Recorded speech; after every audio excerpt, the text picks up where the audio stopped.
So we're here on page test, and we're talking about chatos hamesas. This is halacha l'moch Sinai. 5 categories of chatos that have a very unique status in the constellation of Kodshim, and that is that there's no pigeon if they became possible. This only applies to the carbon chatos, right? We have 4 categories of carbonos, and in the category called chatos, there's a halacha of mesos. Mesos means that we just have to let the animal die, basically. He says, no, in the bias, we lock them up until they die. And what are these 5 categories? All of which are halacha moch nisim. First, we have vlad chatos. So we have a carbon chatos that gave birth, and the vlad has kedusha, and the chatos status of the mother is not transferred over to the vlad, and that's called chatos hamesas. In other words, even though the mother has a full-fledged kedusha as carbon chatos, but nevertheless the vlad is in a different status. It has kedusha, and therefore we have to make sure that nobody benefits from it or anything like that. So we have to lock it up. But its status is that of a vlad chatos, and therefore we have to let it die. Then we have tmuras chatos. So what happens? This is a classic case of a maisa tmura. You've got a behemas chulin, and you took a carbon chatos and you would memir the chulin as a replacement for the chatos. Then we have mesu balev. So the carbon chatos was designated by Ruvain, and then Ruvain died. And this took place before the Zrikas Adam, because after the Zrikas Adam, then Ruvain has a full-fledged status as a bailim, and the kapara of the carbon accrues to him as a result of Zrikas Adam. And he tells you that he's going to get more into this later on. Then we have the 4th category, is kipru baleh. So that means he lost his chatos, he designated a replacement chatos, and now they found the original chatos. But in the meantime, they brought the second chatos. So what do we do with the first chatos? Like in a case of the Korban Pesach, for example, which is a classic case, that's identical to this. When they found the first Korban Pesach, it becomes shlomo. But in the case of the chatos, you found the first original chatos, and he no longer has a chiyuv to bring a chatos. He's already been miskaper with the second chatos, replacement chatos. Then the first chatos is a chatos shemesa. Okay, fine. Then finally, the last case is she'ibra shnosa. Hainu she'achatos she'dinam she'u b'nei shana v'ovra shnosam kodem akrova. We'll have to see exactly which particular kinds of carbon chatos require that it be no less than a year old. After the first year of its life, it can no longer be brought on the mizbeach. That's called ibra shnasa. And in such a case, after ibra shnasa, it becomes a chatos she mesa, chatos ha-mesos. Nechleku tanoim im nemer alocha zu shel chatos ha-mesos rak bekarbonos yachid or gam bekarbonos tzibur. So according to the first opinion, in a carbon tzibur, there's no din of chatos shemesa. Okay, so we don't know what the alternative is. I guess it's probably going to be pigeon. I'm just guessing.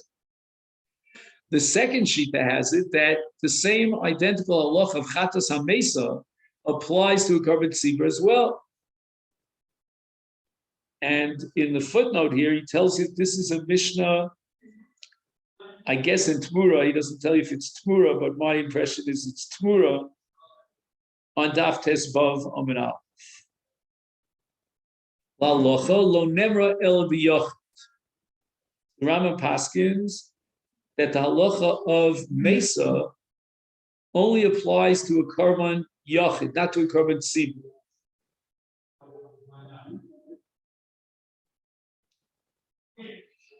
So what would be the logic to differentiate here between a carbon yochid and a carbon tzibur?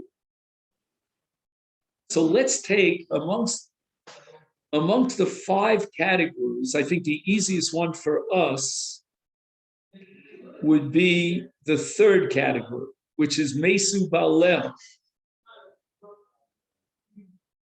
In the case of a korban tzibur, there's no such thing as Mesu Baleh. It cannot fit into that category.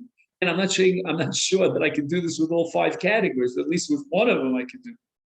Because what does it mean, Mesu Baleh, in a case of a korban tzibur? Who are the bailim, or who is the bailim of a korban tzibur? The kapara of a korban tzibur is on behalf of the entire tzibur, without any exception. Every single last Jew is part of the tzibur, and therefore he achieves the kapara of this korban. So there can't be Mesu Baleh. You could say that X number of people died, but we still have Y number of people who are alive, so that the korban could still be brought as a mechap. And therefore he writes in the next paragraph, Gam l'chitas hasover, shenemar halacha zu b'tzibur. Well, what does that mean, b'tzibur? So you can't imagine a situation where the entire tzibur has died, has perished. So at least one of the 5 categories would certainly not apply in the case of chatos hamesos. You cannot talk about mesu baleh in the case of a korban tzibur, because ein hatzibur mesu.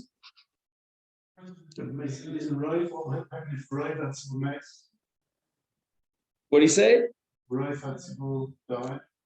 it would still die as long as there's one Jew alive. Then I don't think so. I think as long as it's, in other words, if you have, let's say, korban shutfin, and you have 5 shutfin, 4 of them die, it's still not mesu baleh, because the korban is still meaningful to bring a kapar for that one survivor. And in the case of the tzibur, we're hoping that there's still at least one survivor.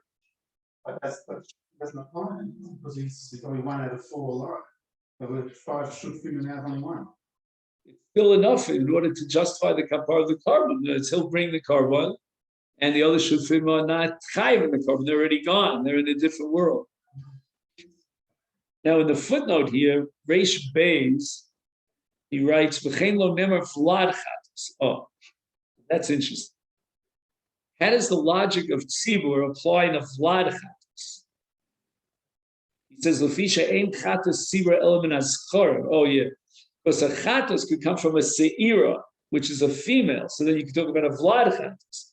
But a chatos tzibur is always min aschor. Next, what about tmuras chatos? Einat tzibur osim tmura. I think we discussed this way back when. I mean, we need a review of it. That there's no such thing as a ma'aseh tmura on behalf of the tzibur. You can't get every last Jew who's a bailim, right? I can't effectuate a ma'aseh tmura on your behalf. There's got to be a ma'aseh tmura that's implemented by the bailim themselves. But in the case of a tzibur, I can't gather together every last Jew to implement a ma'aseh tmura. So as it turns out here with this footnote, 3 out of the 5 categories of chatos hamesos could not apply to korban tzibur, which reduces the machlokes in the Mishnah that we mentioned earlier in Daf Tesvav to 2 out of the 5 cases, which would be number 1 would be kipru baleha. In other words, the tzibur had designated a korban chatos, but it jumped out of the ring, and in the meantime they brought a different korban, or ivra shnasa, because the chatos has to be brought within its first year. So in those 2 cases, we have a machlokes tanoim as to whether or not chatos hamesos apply. So it's interesting. In the other 3 cases, you just don't have what we call in Hebrew the mitzias. You don't have the reality. You don't have a vlad chatos because we're talking about zecharim. You don't have a tmuras chatos because einat tzibur osa tmura. You can't have mesu baleh because einat tzibur mesu. So the whole reality of a psul of those 3 categories doesn't even exist in the case of a tzibur. But when the reality does exist, for example, kipru baleh or ivra shnasa, then we have machlokes. Now, we still haven't answered the main question. Let's say I hold that the halacha of chatos hamesos does not apply to a korban tzibur. So what halacha will apply? I don't know. I'm very confused. I would offer one of two possibilities. Maybe there's a third possibility that I'm not even aware of. Either we would say pidyon, or, and I think this is more logical, we would say yirachi style. Because we have to wait until the animal gets a moon, right? Because look, the fact that the tzibur brought a substitute and now they found the original, there's no psul in the original. The only psul is that it's no longer designated for kapar because the tzibur was already miskapeh. And even after ibra shnosa, again, that may be a barrier which prevents or prohibits me to take the chatas on the mizbeach. But nevertheless, the chatas per se, there's nothing possible in it. And therefore, I would think you'd have to at least wait till it gets a moon. Again, I'm just guessing. Now, me'alocha l'mot shvisina, halacha hilchos chatos hamesus nilmedu me'alocha l'mot shvisina nechadu b'gemara. Im nemer ba'alocha arba chatos l'misa o v'achas l're'iyah.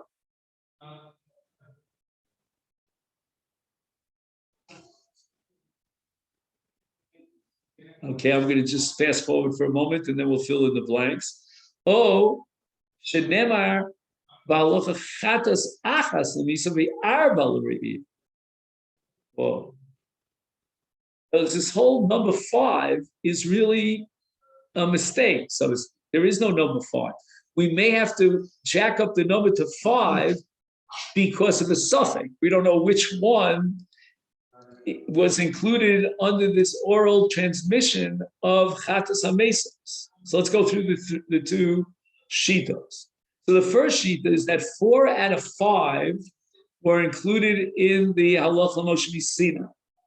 But achas, one of the 5, and apparently we don't know which one, is yira achistoy.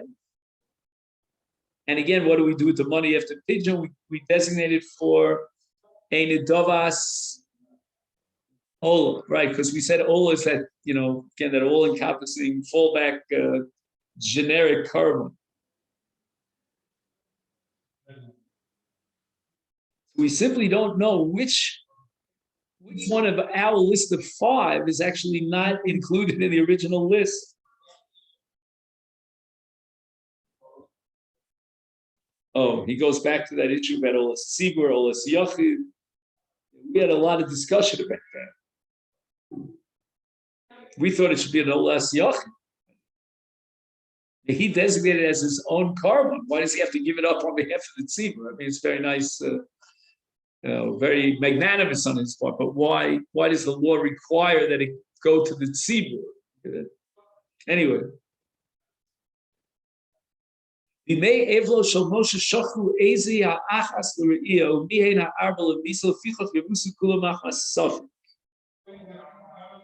again, this suffix is a 1 out of 5 possibility. But we don't know which that one is. And therefore,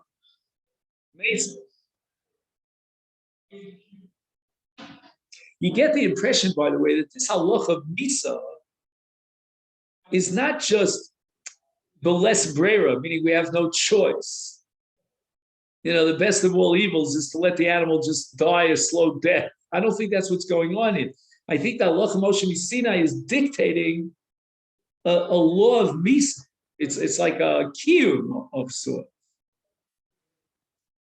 In the second possibility, then only one of the 5 is Lemisa, the other 4 L'Re'iyah, but they don't know which one is the one that's Lemisa, and therefore we have to be Machmir and be Makayim this din of Misa in all 5 categories. Yamutsu Kula Machnas HaSofe. What is that? Reish Hey? Tezayin Omrao.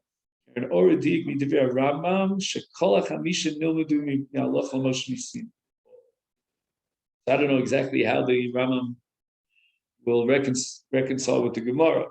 That I don't know.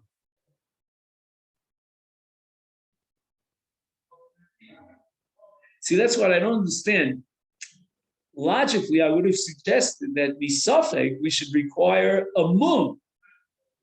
But I guess what we're saying is that chatas hametzos means that there is no halacha mum. Right? The halacha mum is that the Torah is going to recognize that it's psuli hamikdashim and allow you for pidyon. The Torah did not have that allowance with the cases of halacha Moshe Sinai. And therefore, since each one of these five might possibly be the halacha Moshe Sinai, then we cannot allow pidyon. Because after pidyon, you're allowed to enjoy the benefit of the animal. I mean, with few exceptions. Vlad chat, we've already said that Vlad chatas, Vlad karmel chatas, hakadosh mishum din vlodos kodesh. Not sure exactly why he adds that. Okay, now where is you? Oh, I think it's on the flip side. Wait a minute, missing a word here. What do you have on the top of you? Wait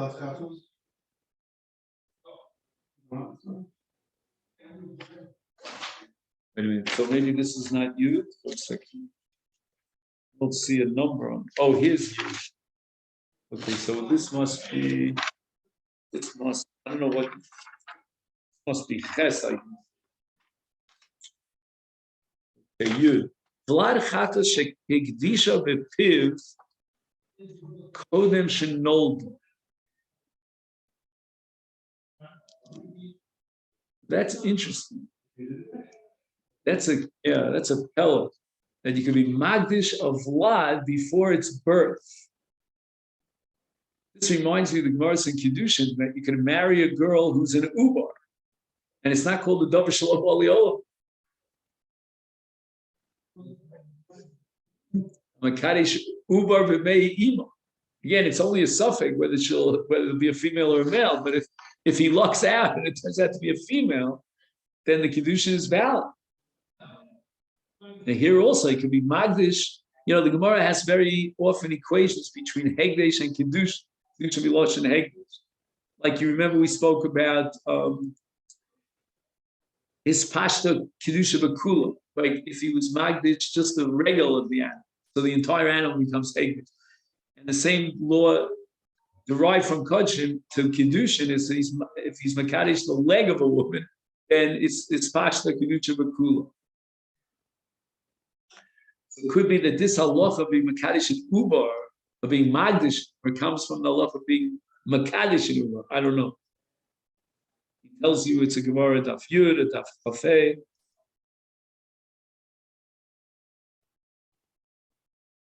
Says there's no din lemisa because it's a separate entity now. It's not a vlad chatas. It's a chatas unto itself. You know, we wait till the animal's born and then we can mock him on the mizbeach. What do you say? Why isn't it a daf chatas? It's a karma chatas. He was magdish. Vlad chatas means you were magdish the mother. And this is the vlad of a chatas. Here you will magdish the uber.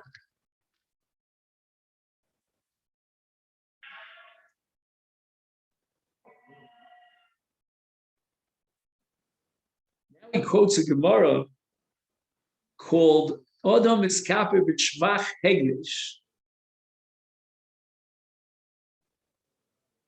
Sounds like a moment is something. What it is. Let's see in the footnote. Does he tell you anything? Reish Zayin. Vlad Korban Chatos. Rehu Shvach Shechbicha Imo Shehi Mukdeshes.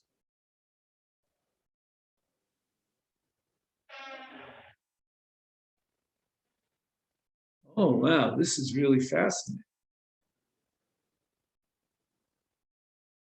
You know, we've been assuming the entire discussion that there's a status called the vlad of a karban chatas. The vlad itself is not a karban chatas, correct? Unless he was magdish, but right?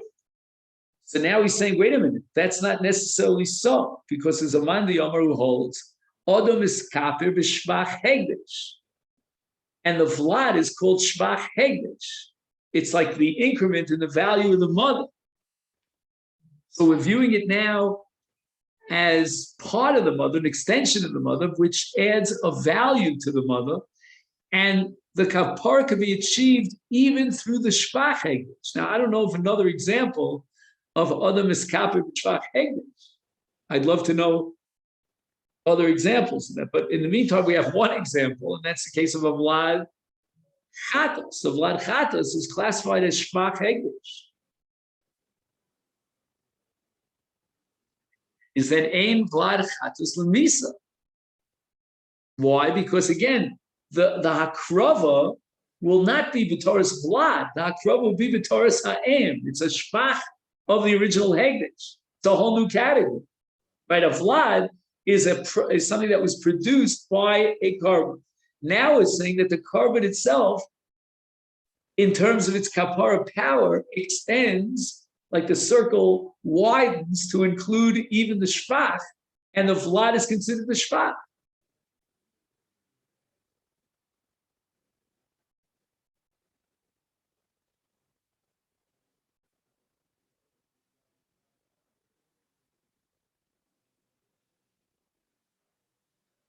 Again, I'm trying to figure out in my mind what would be a case of other miskaper b'shvach hegdish other than this case. Let's say there's wool that grows on the back of the sheep. Now, how would that have any bearing on the kapara? I don't know. Now he says, "Ella im lo ratzu habaylim liskaper bo." Wow, this is not an automatic. This is not an absolute. This is conditional. When do we apply the principle of other miskaper b'shvach hegdish? That's if the Bailam makes that decision that he wants his kapara to be achieved not only from the hegdish itself, but also from the shvach hegdish. But if he decides, he objects, for whatever reason, I don't want to be miskaper with the shvach hegdish. I only want pure kapara from the hegdish itself.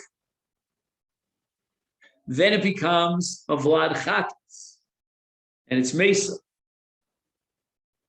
And he has a long, long footnote on this. Let's just read another 1 or 2 paragraphs, and then we'll see if we can come back to the footnote. Vlad shel vlad. So we're now in the grandchild. Donu bo achronim, imu b'chlal chatas hamesos, o she'eno kodosh klal.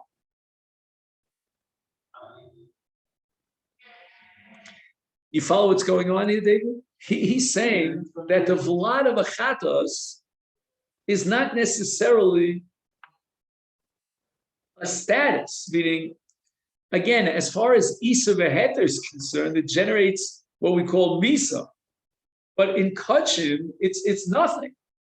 It has no status. And the nafkamina is that if that vlad of a chatos, which has no status, now gives birth to a vlad, it cannot generate a status of a vlad chatas. According to one opinion. I'm just going according to that one opinion. Eino kodesh klal.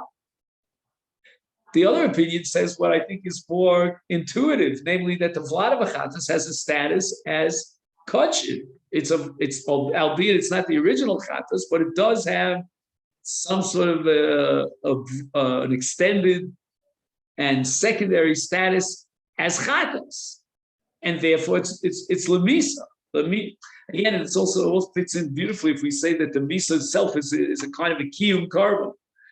So that kiyum carbon applies to the vlad chatas, so that now the vlad chatas, if it gives birth to a vlad, also has the status of a vlad chatas. But the other one, the other says, no, the vlad chatas has no power, no status to create a vlad of a vlad chatas. The vlad of a chatas, it's just a reality. The Torah says that vlad of a chatas has to go lemisa. That's the way you makayim the din of chatas. But the vlad chatas has no independent status as kodshim. Wow, now he's going to talk about vlad tmuras chatas. Yeah, but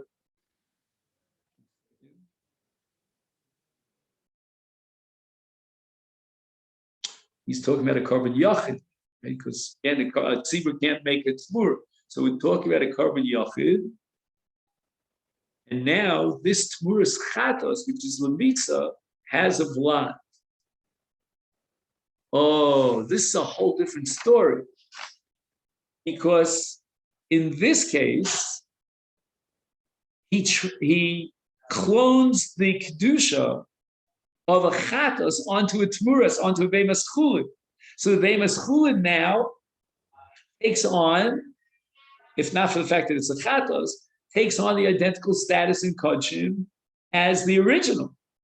Like, let's say, for example, had it been a shlamim or an ola, or maybe even an osham, I don't know the status of an osham, then tmuras shlamim or tmuras ola has the status of a shlamim or an ola, and it's brought on the mizbeach. So even tmuras chatos has the status of a chatos.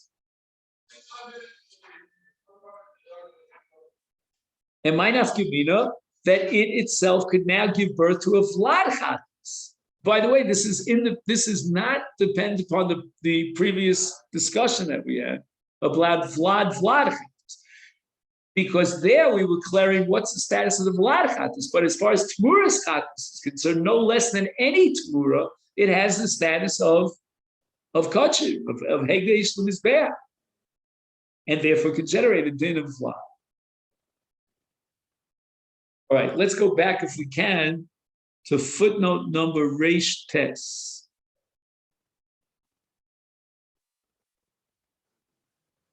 He tells you to look in the Gemara Daf Chaf Hey, and Rashi. Achronim tzididu bazeh. I think tzididu here means they cleared, two possibilities, two sides of a coin. Im din ze nemar rak b'mafrish behema mu'beres.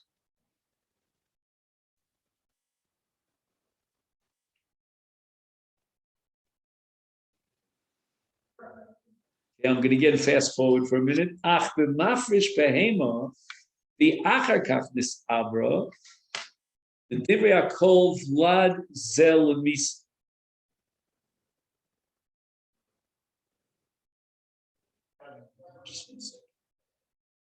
Again, if he was mafresh aveimu beres,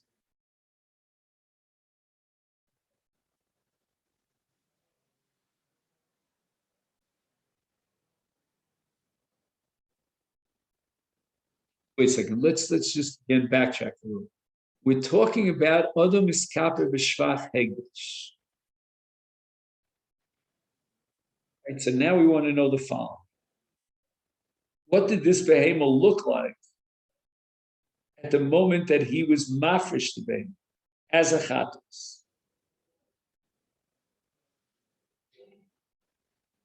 So we could say that the hegdesh now is chal on the uber itself. You follow? Because the uber is in existence at the time of his Hakadosh.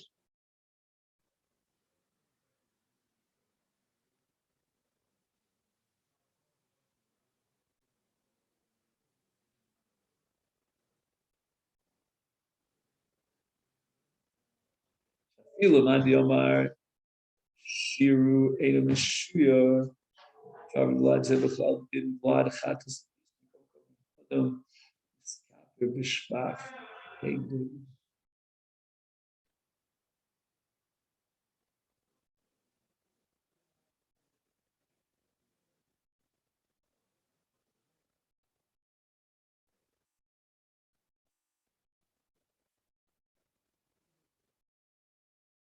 All right, so this requires a lot more study.